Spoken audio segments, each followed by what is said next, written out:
Hello दोस्तों, आपका बहुत बहुत स्वागत है हमारे channel short news Y Vineet में। आपके सामने मैं विनीत हूँ।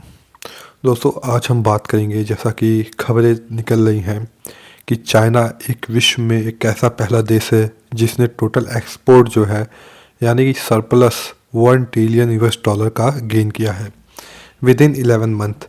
यानी कि 11 महीनों में चाइना सिर्फ एक ऐसा इकलौता देश है पूरे वर्ल्ड में जिसने इस माइलस्टोन को अचीव किया है।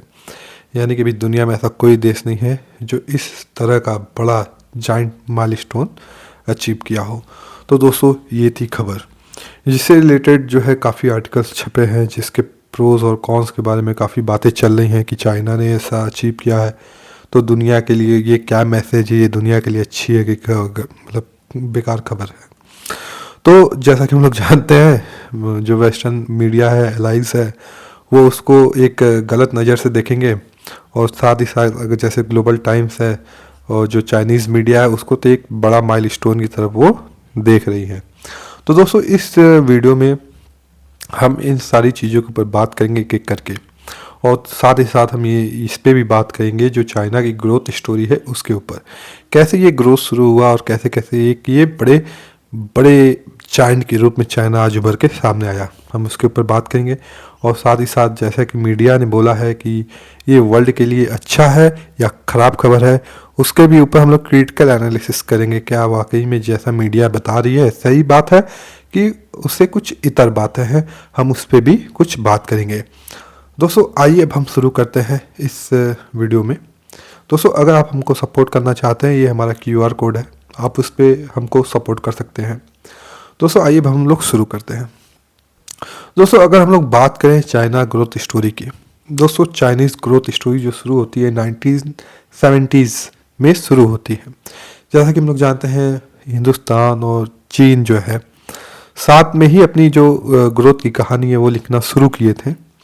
फिर आगे चल के ऐसा क्या हुआ कि आज चीन हमसे बहुत ही आगे बढ़ चुका है, बहुत ही आगे निकल चुका है। दोस्तों, ये जो कहानी की शुरुआत होती है वो 1970s से होती है, जब जो इसकी इनिशियल ग्रोथ में US ने एक बड़ा मेजर फैक्टर, एक बड़ा रोल प्ले किया था। आइए दोस्तों, हम लोग बात करते हैं वो कैसे। दोस्तों, कुछ कारण होते हैं, कुछ परिस्थितियाँ ऐसी क्रिएट होती हैं कि वेस्ट जो है चाइना को ग्रोथ में सपोर्ट करना शुरू करता है। US ने पहला जो इनिशियल कैपिटल इन्वेस्टमेंट है चाइना में ये शुरू किया। फिर धीरे धीरे ऐसा देखा गया कि US ने जो अपना स्मॉल और लो पेइंग जॉब है, मैन्युफैक्चरिंग जॉब है, उसको क्या है चीन की तरफ शिफ्ट करना शुरू किया धीरे धीरे। तो उसको डिकेड्स लगते हैं, कोई अचानक से हो नहीं जाता। तो इस तरह से धीरे धीरे चीज़ें शुरू हुई। तो US ने काफ़ी सपोर्ट किया, वहाँ पे काफ़ी हैवी इन्वेस्टमेंट करना शुरू किया। और अमेरिका ने अपने देश में जो हाई स्किल्ड और हाई पेइंग जॉब थी और फाइनेंशियल जो जॉब थी उसको अपने देश में ही बनाए रखा। और साथ ही साथ जो भी US में लो पेइंग जॉब थी, लो स्किल्ड जॉब थी, सारा चीन की तरफ उन्होंने भेज दिया। फिर चीन में क्या हुआ कि चीन में धीरे धीरे मैन्युफैक्चरिंग सेटअप लगना शुरू हुआ। हम लोग को याद है कैसे मतलब कि चाइनीज़ जो माल हुआ करते थे, खिलौने हुआ करते थे, वो कितने चीप हुआ करते थे। आज से हम लोग 5 साल 7 साल की अगर हम लोग देखें पहले, तो चीनी माल जो थे हिंदुस्तान में भरे पड़े थे। 10 रुपया 5 रुपया के हिसाब से वहाँ पे खिलौने मिल जाया करते थे। दोस्तों, ये थी कहानी। फिर क्या हुआ, वहाँ पे धीरे धीरे लोग चाइनीज़ पीपल स्किल्ड होना शुरू हुए, मैन्युफैक्चरिंग में उनको एक्सपीरियंस होना शुरू हुआ। और आगे चल के अमेरिका जैसी कंट्रीज़ ने 1990s की बात करें तो अमेरिका ने वहाँ पे जो है चीन में टेक्नोलॉजी ट्रांसफ़र करना शुरू किया। और जो जो वहाँ पे बड़ी बड़ी कंपनियाँ हैं उन्होंने भी अपना जो इन्वेस्टमेंट और डालना शुरू किया। जब टेक्नोलॉजी आ गई किसी भी देश में तो उसको कोई रोक नहीं सकता। तो टेक्नोलॉजी आने से क्या हुआ, चाइना में जो ग्रोथ था और इंक्रीज़ हुआ। तो वहाँ के लोगों को स्किल्ड होना शुरू हुए, उनको एक एक्सपोजर मिला कि मैन्युफैक्चरिंग कैसे होती है। छोटे छोटे प्लांट थे, फिर धीरे छोटे छोटे प्लांट एक बड़े प्लांट की तरफ बढ़ने लगे। और फिर जो जाहिर सी बात है, लोग देखते हैं और सीखते हैं और साथ में अपना भी काम शुरू करते हैं। तो क्या हुआ, चीन में अपना एक ग्रोथ स्टोरी शुरू हुई चीन के अंदर ही। जो लोग इन कंपनियों में काम किए थे वो लोग अपना इतर निकल के एक अपनी फैक्ट्री शुरू किए। तो इससे क्या हुआ, एक चीन में खूब इस तरह का ग्रोथ देखने को मिला और काफ़ी चीन आगे भी निकला। ये था यूएस का एक ग्रोथ फैक्टर। और साथ ही साथ एक कारण ये भी था कि जो वेस्ट में था, जो एनवायरमेंटल लॉस थे वो भी काफ़ी स्ट्रिक्ट थे कि आप पेड़ नहीं काट सकते। काफ़ी एनवायरमेंटल नॉर्म्स थे, पॉल्यूशन नॉर्म्स थे, एयर क्वालिटी नॉर्म्स था, लेबर नॉर्म्स थे कि लेबर का पेइंग जो नॉर्म्स थे, काफ़ी नियम थे, कानून थे, जो कि वेस्ट में अगर इन सारी कानूनों को फॉलो करें तो वहाँ पे जो कॉस्ट ऑफ प्रोडक्शन था वो बढ़ जाता था। और इसके इतर आप चीज़ में देखें तो वहाँ पे जो लेबर लॉस थे और साथ ही साथ इन्वामेंटल लॉस थे वो इतने स्ट्रिक्ट नहीं थे, कहीं ना कहीं मतलब कि उतने हार्श नहीं थे।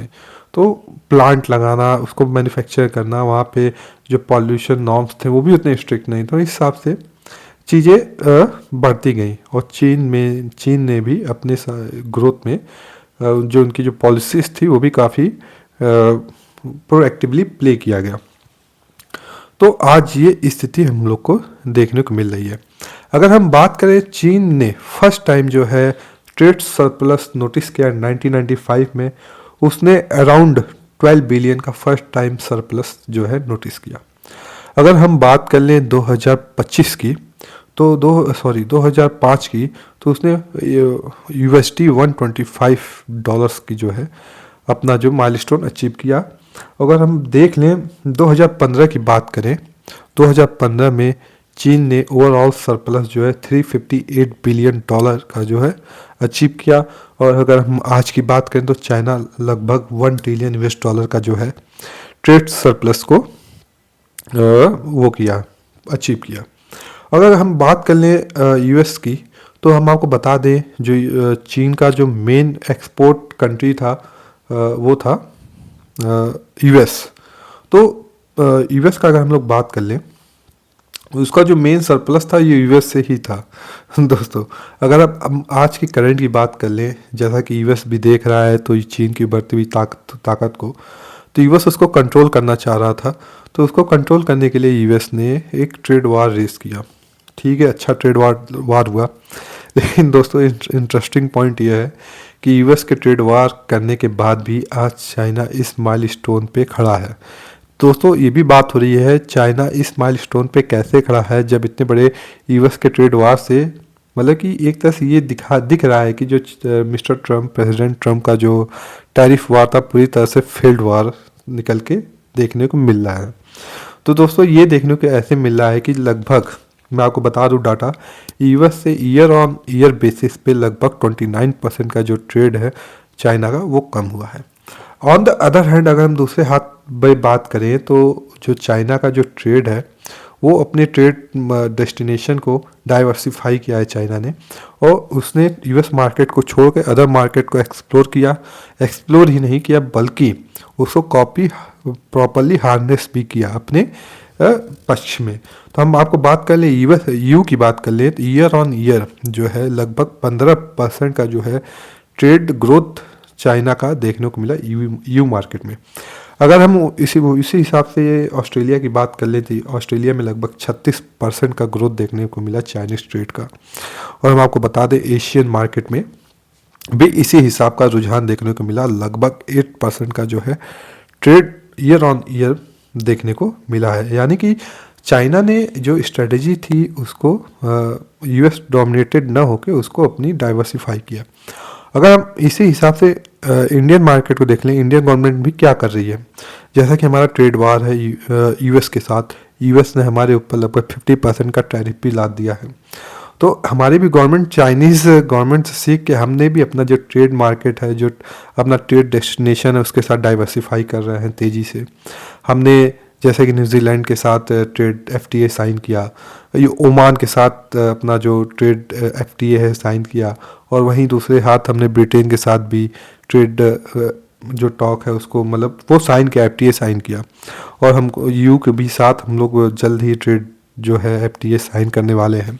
तो गवर्नमेंट ऑफ इंडिया भी उससे एक लेसन ली, हमने भी अपनी जो ट्रेड डेस्टिनेशन उसको जल्दी से जल्दी डाइवर्सिफाई कर रहे हैं। एक चाइना अच्छा रोल मॉडल है इस मैटर में। इतने टैरिफ लगने के बाद भी आज चाइना इस माइलस्टोन में पहुंचा है, बहुत ग्रेट अचीवमेंट की बात है। दोस्तों ये थी बातें। दोस्तों अब हम बात कर लेते हैं वेस्टर्न मीडिया की, जो उनके आर्टिकल्स हैं वो बता रहे हैं कि मतलब कि इस हिसाब का इम्बैलेंस जो है चाइना के लिए खतरा है और पूरे ग्लोबल इकोनॉमी के लिए एक बड़ा खतरा है। तो उन्होंने अपनी बात में काफ़ी पक्ष रखे, जैसे कि उन्होंने बोला कि अगर EU और एशियन कंट्रीज़ जो हैं अपने भी ऊपर टैरिफ लगा दें तो क्या होगा। जो चाइना का एक बस्ट है, एक बूम है, गुबाड़ा, वो फूट जाएगा। चाइनीज़ इकोनॉमी जो हाउस ऑफ कार्ड की तरह थरथरा के गिर जाएगी। इस हिसाब का जो वेस्टर्न मीडिया है, इस तरह की अपनी जो मन गढ़ंत कहानियां हैं उसको गुथ रही हैं, लोग पढ़ रहे हैं, लोग बातों पे विश्वास भी करते हैं। अब मैं आपको बता दूं हकीकत क्या है, रूबरू क्या है, उसको देखिए। अमेरिका को देख लीजिए आप पहले। अमेरिका ने चाइना के ऊपर टैरिफ लादा, क्या वो टैरिफ सस्टेन कर पाया? पहली बात, वो टैरिफ नहीं सस्टेन कर पाया। क्यों नहीं कर पाया? क्योंकि चाइना का कोई अल्टरनेटिव आज दुनिया में नहीं है। China+1 की पॉलिसीज़ को तो लाया गया, लेकिन वो सक्सेसफुल और कारीगर नहीं हो पाई, क्योंकि आज भी कोई भी चाइना का रिप्लेसमेंट नहीं है। जिस हिसाब से चाइना की मोनोपोली है सप्लाई चेन पे, उसको ब्रेक करना इतना आसान नहीं है। US ने किया, ट्रेड वार तो किया, लेकिन लास्ट में US को ही हारना पड़ा। US को अपने ट्रेड टैरिफ कम करने पड़े, ये सब जानते हैं। और चाइना का जो रेयर अर्थ एलिमेंट है, जो क्रिटिकल सेक्टर है, उस पर बहुत मजबूत पकड़ है।